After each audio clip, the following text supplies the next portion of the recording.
Hello everyone, the CAG report is out about railways profit.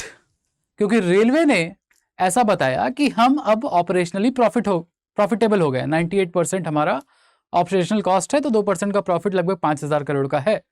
But CAG report आती है और बताती है कि कैसे क्रॉस सब्सिडाइजेशन की वजह से, क्रॉस सब्सिडाइजेशन मतलब कि आपने फ्राइट यानी गुड्स ट्रेन से कमाया और उस सब्सिडी का यूज किया पैसेंजर ट्रेन में, और आपने कैलकुलेशन सही से नहीं दिखाई, और कैग रिपोर्ट आने के बाद ये पता चलता है कि एक्चुअली में रेलवे प्रॉफिट में नहीं था जैसा कि बताया जा रहा था न्यूज़पेपर रिपोर्ट्स और मंत्रालय के द्वारा, बल्कि रेलवे आज भी एक्चुअली में लॉस में ही है।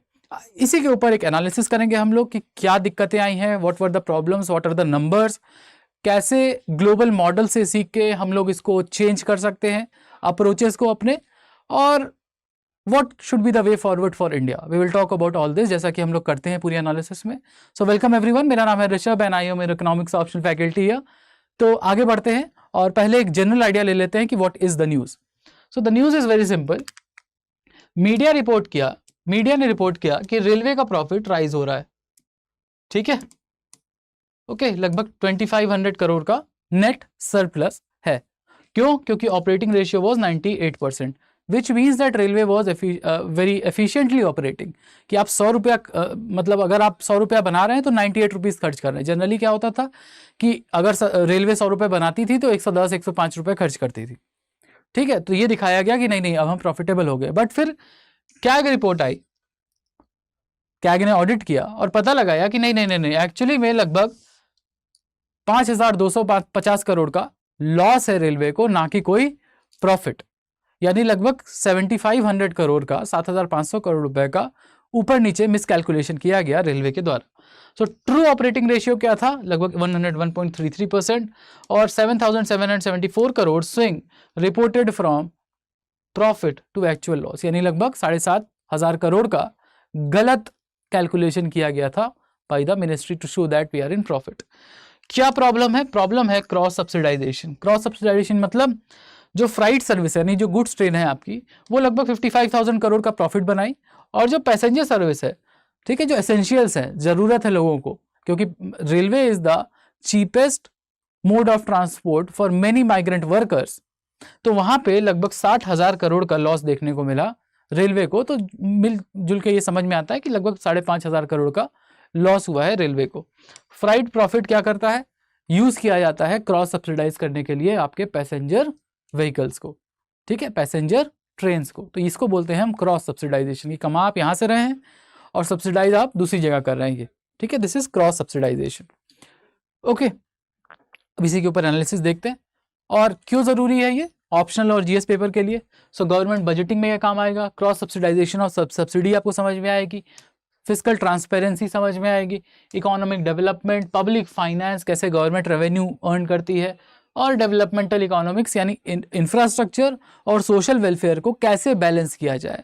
We will talk about that. और अगर आप ये पूरी देखते हैं वीडियो तो आपको ये आंसर लिखने में आसानी होगी। The CAG report reveal significant understatement in Indian railways expenditure, यानी खर्चा कम दिखाया गया, showing actual losses despite reported profit, critically analyze the economic implication of cross subsidization in public utilities and suggest reforms for transparent financial reporting while maintaining social welfare objective। तो ये पूरा video ध्यान से देखोगे समझ में आ जाएगा। The number game, the financial forensic, number game कहाँ पे गड़बड़ हुई है हम लोग उसके बारे में बात करते हैं। तो देखिए, total operation, freight service and passenger service. पहले हम लोग फ्राइट देख लेते हैं। फ्राइट मतलब आपका गुड्स ट्रेन।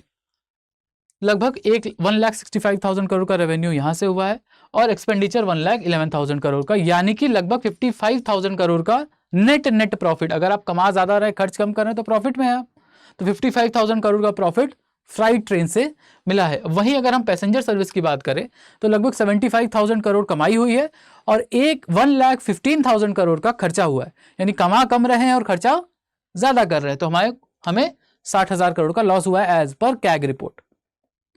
तो ओवरऑल अगर हम टोटल ऑपरेशन देखें तो 5,257 करोड़ का नेट लॉस इंडियन रेलवे में दिखाई देता है। दैट शोज कि हमारा ऑपरेटिंग लॉस में चल रहा है रेलवे। अराउंड 101.33% का आपको ऑपरेटिंग कॉस्ट लगता है। ठीक, सबसे ज्यादा लॉस कहाँ होता है? स्लीपर क्लास कैटेगरी में 17,800 करोड़ का। उसके बाद ऑर्डिनरी एंड सेकंड क्लास यानी कि जो जनरल डिब्बे होते हैं वहां से आपको लगभग 17,000 करोड़ और 16,000 करोड़ रिस्पेक्टिवली लॉसेस होते हैं।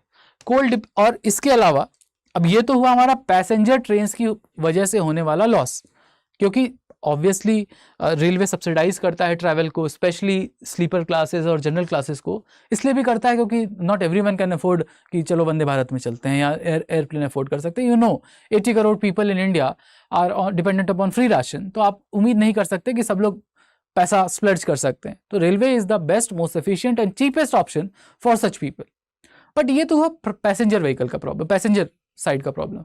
फ्राइट साइड का भी प्रॉब्लम है। फ्राइट सर्विसेज का प्रॉब्लम ये है कि हमारा 50% से ज्यादा डिपेंडेंसी कोयला ढोने में जाता है, कोल ट्रांसपोर्टेशन। और ये प्रॉब्लमेटिक हो सकता है क्योंकि इंडिया अब रिन्यूएबल रिसोर्सेज की तरफ जा रहा है। Non fossil fuel based sources से हटके, मतलब फॉसिल फ्यूल बेस्ड सोर्सेज से हटके non fossil fuel based sources की तरफ इलेक्ट्रिसिटी जनरेशन करने की तरफ जा रहा है इंडिया। आप आज भी देखते हैं कि 50% से ज़्यादा हमारी बिजली जो है वो सोलर पावर, रिन्यूएबल एनर्जी से बन रही है, solar, wind, nuclear and hydro power. तो अगर ऐसा होता है और कोयला पे डिपेंडेंसी हमारी कम होती है तो रेलवे के फ्राइट को बहुत बड़ा झटका लग सकता है। क्यों? क्योंकि सिंगल कमोडिटी के ऊपर डिपेंडेंस का मतलब है कि in case there is a coal shortage और there is a demand shortage for coal, तो फिर फ्राइट ट्रेन का बिजनेस भी हैम्पर हो जाएगा और फिर लॉसेस और बढ़ सकते हैं। तो इस देर ना करे अगर रेलवे और डाइवर्सिफाई करने का कोशिश करे अपने ट्रांसपोर्ट मॉडल को। साथ ही साथ हमने ये भी देखा है कि साल दर साल रेलवे ने लगातार अपना मॉडल शेयर खोया है। यानी कि पहले जो railway 90% of their goods transport करता था इंडिया में, आज वो मात्र 27% के आसपास है। भारत सरकार का टारगेट है कि 35% तक उसको ले जाया जा सके। ओवरऑल गुड्स ट्रांसपोर्ट जो इंडिया में होता है वो हैविली रोड सेक्टर डिपेंडेंट है। ठीक, अब हम बात करते हैं इकोनॉमिक थ्योरीज की इसी बात के ऊपर। पहला है क्रॉस सब्सिडाइजेशन थ्योरी। इसमें हम रामसे प्राइसिंग मॉडल से समझेंगे। इसका क्या मतलब है कि जो आपका सर्विस सेक्टर है, जैसे आपका गुड्स सेक्टर है, गुड्स वाली ट्रेन है, वो एक तरह से सर्विस है। ठीक, that is the freight is more inelastic. Freight train is more inelastic मतलब अगर फ्राइट ट्रेन में प्राइसेस चेंज होते हैं, ठीक है, फ्राइट ट्रेन की अगर प्राइसेस चेंज होते भी हैं तो भी उसके डिमांड में बहुत बड़ा चेंज नहीं आएगा। The people who are using freight train for goods transport will keep on using that. But अगर पैसेंजर ट्रेन में ऐसा होता है, इलास्टिक डिमांड, यानी पैसेंजर ट्रेन के प्राइसेस में या उसके टिकट प्राइसेस में चेंज आता है, तो वहां पे डिमांड बहुत तेजी से गिर सकती है, इलास्टिक डिमांड। तो अब प्राइस डिस्क्रिमिनेशन करना पड़ता है सरकार को कि यहां से कमा लेते हैं और यहां पे सब्सिडाइज कर देते हैं। ठीक है, पैसेंजर में सब्सिडाइज कर देते हैं गुड्स ट्रेन से कमा के। तो price discrimination for social welfare maximisation has to be done by the government. अब इसके पीछे एक और बेहतरीन इकोनॉमिक थ्योरी है, बट उसको थोड़ा समय देते हैं, क्लास में पढ़ा जाएगा। Railway freight rates 3x higher than the cost reflective pricing. इसका ये मतलब है कि मार्केट प्राइस से भी ज्यादा रेलवे अपने गुड्स ट्रेन से सामान ढोने के लिए प्राइसेस चार्ज करता है। अब मार्केट प्राइस से अगर आप ज़्यादा चार्ज करेंगे, मान लीजिए रोड ट्रांसपोर्ट 100 रुपया ले रहा है और आप ले रहे हैं 250 रुपये, तो people will prefer road transport. चलो एक दिन ज़्यादा लग जाएगा क्योंकि फ्राइट ट्रेन की तो स्पीड भी कम होती है अनलेस अंटिल वो DFC पे चल रहा है।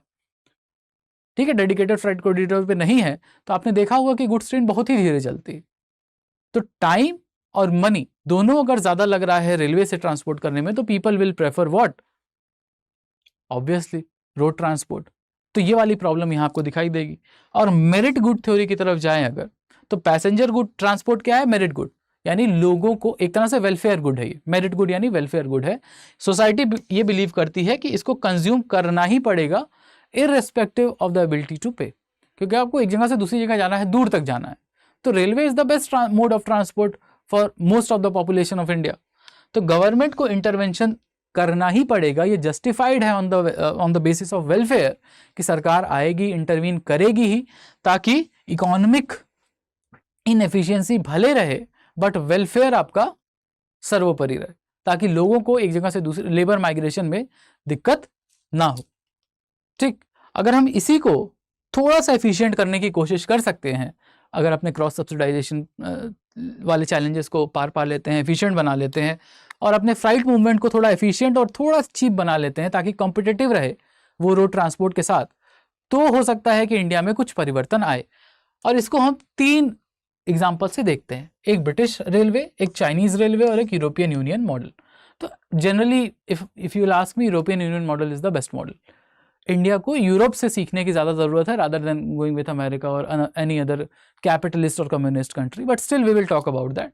तो क्योंकि इंडिया में रेलवेज ब्रिटिशर्स की देन है, तो ब्रिटेन में भी 1990 से पहले तक यही होता था कि सब कुछ सरकार के कंट्रोल में, और वहाँ भी पैसेंजर सर्विसेज को हेविली सब्सिडाइज किया जाता था, क्रॉस सब्सिडाइज किया जाता था, यानी फ्राइट ट्रेन से जो कमाते थे वो पैसेंजर ट्रैवल की तरफ लगा देते थे।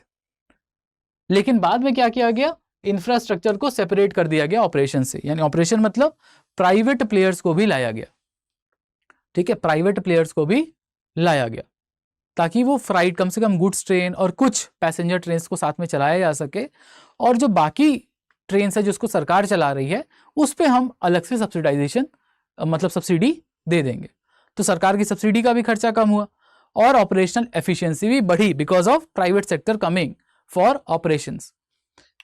लेसन क्या है कि सिर्फ प्राइवेटाइजेशन से सब्सिडीज एलिमिनेट नहीं हो सकती, क्योंकि आपको कहीं ना कहीं सब्सिडी देनी होगी। फॉर एग्जांपल कि अगर प्राइवेट प्लेयर्स आ रहे हैं और वो ज़्यादा चार्ज कर रहे हैं, या फिर आप उनसे ज़्यादा चार्ज कर रहे हैं कि भाई आपको अगर ट्रेन चलानी है डेडिकेटेड फ्राइट कॉरिडोर पे तो I will charge you more, you can't, because then they will not come. वो आएंगे ही नहीं, इन्वेस्ट ही नहीं करेंगे रेलवे में ऑपरेशंस के लिए। जैसे कई सारी, जैसे IRCTC की तेजस रेलवे चलती है लखनऊ से दिल्ली, उसी तरह IRCTC ने एक और ट्रेन चलाई थी महाकाल एक्सप्रेस, बट उसको बंद करना पड़ा। क्यों? क्योंकि वो हाई टिकट प्राइसेस लोग अफोर्ड ही नहीं कर पा रहे थे। तो सरकार को सब्सिडी देनी ही पड़ेगी, कम कॉस्ट पे बेचना ही पड़ेगा टिकट, नहीं तो पैसेंजर्स आएंगे ही नहीं, वो कोई और मोड ऑफ ट्रांसपोर्ट यूज करने लगेंगे जहां पे उनको चीप पड़ेगा। ठीक है, तो प्राइवेटाइजेशन का मतलब सब्सिडी जाना नहीं है, बट सब्सिडी को एफिशिएंट और ट्रांसपेरेंट तो बनाया ही जा सकता है। चाइना की केस स्टडी अगर देखें तो यहाँ पे तो पब्लिक प्राइवेट मॉडल हो गया, लेकिन चाइना तो सब कुछ पब्लिक है। तो चाइना में यूज किया गया gradual commercialisation but under state control.